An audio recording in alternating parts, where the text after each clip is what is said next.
Satu hari ketika kumpul dengan para sahabat, Rasulullah bertanya, "Atadruna manil muflis?" Tuan-tuan, tahu nggak kamu siapa orang yang bangkrut, orang yang tidak beruntung, orang yang sial? Siapa itu? Macam-macam jawaban sahabat. Oh, orang bangkrut itu kalau dipecat dari jabatan. Orang bangkrut itu kalau dagang tidak laku. Ada yang jawab, al-muflisu fina man la dirham lahu wala mata'. Menurut pendapat kami, orang bangkrut orang yang nggak punya duit. Apalagi mau lebaran kayak begini. Siapa yang punya duit raja, yang nggak punya duit silakan selamat ngelamun. Orang yang punya duit sama yang nggak punya duit, Pak, jangan gaya hidupnya, gaya jalannya aja beda tuh. Bener.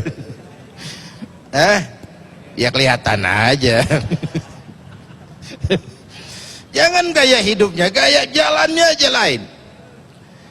Tapi apa jawab Nabi? Bukan. Orang sial, orang bangkrut bukan yang nggak punya duit, bukan yang kerja dipecat, bukan. Innal muflisa min ummati, orang yang bangkrut dari golongan umatku. Nabi tidak cerita Yahudi, Nasrani, tidak. Orang yang bangkrut dari golongan umatku. Mayyati yaumal qiyamah bisolatin wa siyamin wa zakatin. Orang yang besok di hari akhirat dia datang menghadap Allah dengan membawa pahala puasa, pahala solat, pahala zakat, karena dia ahli ibadah di satu sisi. Tapi di sisi lain dia datang bawa dosa karena pernah mencaci maki orang, pernah memfitnah orang, pernah mengalirkan darah orang tanpa alasan yang benar, pernah mengambil harta orang tanpa alasan yang benar. Ini orang bangkrut. Satu sisi bawa pahala ibadah, sisi lain bawa dosa kepada sesama manusia. Apa yang terjadi? Enak dia laporan, Tuhan lapor, ini pahala sholat saya, dia bilang. Dari kiri datang orang, sebentar Tuhan, dia memang tukang sholat, tapi waktu di dunia saya pernah dicaci maki, tanpa salah, lidahnya kasar, tajam lidahnya itu, saya dicaci maki, saya nggak bisa menuntut balas di dunia, saya menuntut keadilan di sini. Benar orang nih kau caci maki? Benar Tuhan, benar. Saksi ada?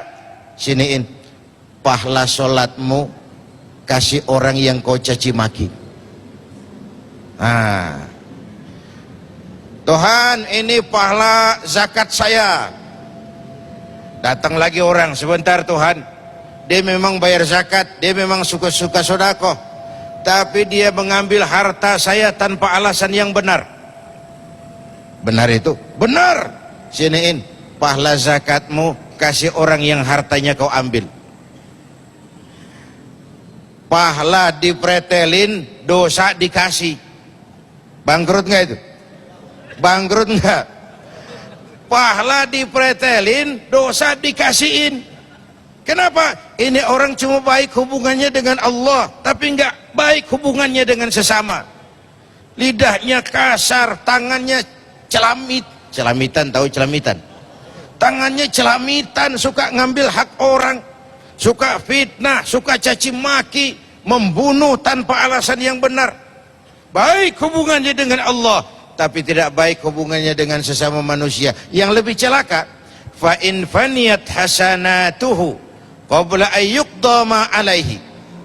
Kalau pahala kebaikannya udah buras, habis, tapi yang nagih masih banyak. Orang yang dia sakiti masih banyak, orang yang dia fitnah masih banyak, orang dia makan hartanya secara zalim masih banyak. Pahalanya udah buras, yang nagih masih banyak. Apa yang terjadi? Ukhiza min khatayahum, kata Nabi, diambil dosa orang yang dia fitnah, dia caci maki, dia sakiti, faturihat alaihi, diberikan kepadanya. Na'udzu, gimana nggak bangkrut? Pahala dipretelin, dosa dikasih.